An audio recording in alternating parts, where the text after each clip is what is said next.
ত্রয়োদশ জাতীয় সংসদ নির্বাচন ও গণভোট 2026 উপলক্ষে আমাদের র্যাপিড অ্যাকশন ব্যাটালিয়নের পক্ষ হতে গত 8 ফেব্রুয়ারি 2026 হতে প্রায় 7 দিনের একটি বিশেষ নিরাপত্তা টহল কর্মসূচি গ্রহণ করা হয়েছে। এই কর্মসূচির আওতায় আমাদের জেলা অন্তর্গত প্রতিটি উপজেলায় আমাদের র্যাবের টহল সার্বক্ষণিক জোরদার করা হয়েছে। এছাড়াও আমাদের র্যাবের যে গোয়েন্দা দল আছে তারা উপজেলা অন্তর্গত প্রতিটি এলাকায় সাদা পোশাকে তাদের গোয়েন্দা নজরদারি অব্যাহত রেখেছে। এবং আপনারা সকলেই জানেন আমাদের ভোলাতে প্রবেশের জন্য বেশ কয়েকটি ফেরিঘাট এবং লঞ্চঘাট রয়েছে। আমরা সে সকল ফেরিঘাট এবং লঞ্চঘাটে আমাদের প্রতিনিয়ত আমাদের টহল কার্যক্রম জোরদার করেছি এবং চেকপোস্টের আয়োজন করেছি, যাতে করে সে সকল চেকপোস্টের মাধ্যমে এই এলাকায় এই ভোলাতে যদি কোনো সন্ত্রাসী তাদের অস্ত্রশস্ত্র সহ আমাদের নির্বাচন বানচাল করার উদ্দেশ্যে প্রবেশ করতে চায়, আমরা যেন তাদেরকে হাতে নাতে ধরতে পারি।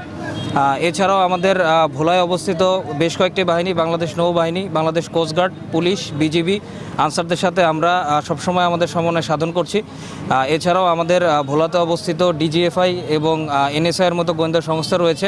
আমরা তাদের কাছ থেকে সবসময় তথ্য আদান প্রদান করছি এবং সেই সকল তথ্য মতে যদি আমরা কোনো সন্ত্রাসী কর্মকাণ্ডের খবর পাই, অবশ্যই আমরা আমাদের টহল জোরদার করব এবং পাশাপাশি যে কোনো ধরনের অভিযান আমরা শুরু করব। তো আমাদের আগামী এই নির্বাচন সাফল্যমণ্ডিত হোক। আমরা চাই ভোলাবাসীকে র্যাপিড অ্যাকশন ব্যাটালিয়নের পক্ষ থেকে একটি সুষ্ঠু ও সুন্দর নির্বাচন উপহার দেবে।